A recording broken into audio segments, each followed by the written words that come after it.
लाखों ही बेघर हो गए थे। इसके बाद में आता है उष्णकटिबंधीय चक्रवात का वर्गीकरण। वर्गीकरण देखो इसकी तीव्रता के आधार पर किया गया है।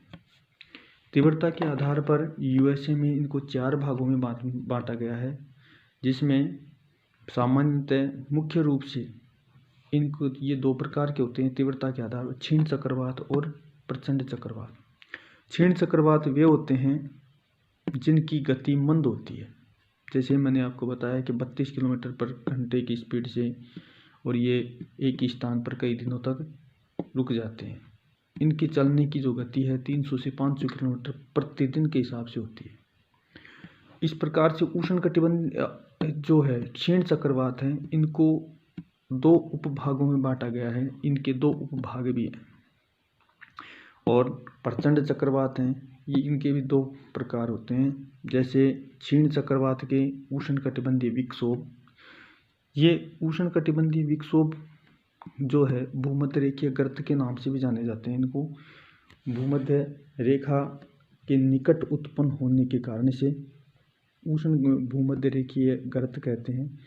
इस गर्त का कार्य क्या है कि उत्तर पूर्व से आने वाले उत्तरी पूर्वी और दक्षिणी पूर्वी व्यापारिक पवनों को अपनी ओर आकर्षित कर लेता है, जिसके कारण से हवाएं, इस गर्त के अंदर हवाएं चारों ओर से न्यून वायुदाब का केंद्र बनाती है और सभी दिशाओं से चलने लगती है।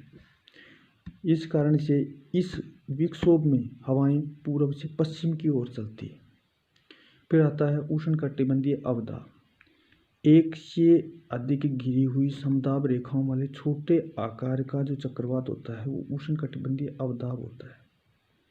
इस उष्णकटिबंधीय अवदाब को भारत के अंदर दक्षिणी पश्चिमी मानसूनी हवाओं के नाम से जाना जाता है। यह जो अवदाब है भारत और उत्तरी ऑस्ट्रेलिया को ग्रीष्मकाल में सर्वाधिक प्रभावित करता है। इसके अलावा चीन जापान के अंदर भी इनसे सर्वाधिक वर्षा होती है। फिर क्षीण चक्रवात के बाद में प्रचंड चक्रवात आता है। तो प्रचंड चक्रवात में हरिकेन और टॉर्नाडो को शामिल किया जाता है। हरिकेन क्या है, टॉर्नाडो क्या है? हरिकेन एक से अधिक घिरी समदाब रेखाओं वाले जो बड़ा आकार होता है उसको हरिकेन कहते हैं। उष्णकटिबंधीय चक्रवातों को यूएसए के अंदर हरिकेन के नाम से जाना जाता है। वहीं इसे मॉर्निंग स्टूडेंट्स, नमस्कार सभी को। देखिए कि पिछले जो वीडियो है उसमें अपन ने चक्रवातों के प्रकारों के बारे में मालूम कर लिया था। अब है चक्रवात की जो उत्पत्ति है वो कैसे होती है, उस पर भी अपन ने पिछले वीडियो में मालूम कर लिया था। अब इसकी विशेषताएं क्या होती है, चक्रवात के जो प्रकार हैं वो कैसे होते हैं, इनका वर्गीकरण, मौसम संबंधी दशाओं के ऊपर चर्चा करेंगे। मुख्य रूप से जो चक्रवात है उसकी विशेषता क्या होती है। पहला आता है उष्णकटिबंधीय चक्रवात। उष्णकटिबंध में उत्पन्न होने वाले जो चक्रवात हैं, कर्क और मकर रेखा के मध्य उत्पन्न होने वाले जो चक्रवात हैं वो उष्णकटिबंधीय चक्रवात कहलाते हैं। सामान्यतः इनकी दिशा पूर्व से पश्चिम की ओर होती है। इसीलिए ये जो उष्णकटिबंधीय चक्रवात है वो समुद्र के तटीय क्षेत्रों से जैसे जैसे पश्चिम स्थल के पश्चिमी भागों की ओर पहुंचते हैं तो ये क्षीण हो जाते हैं।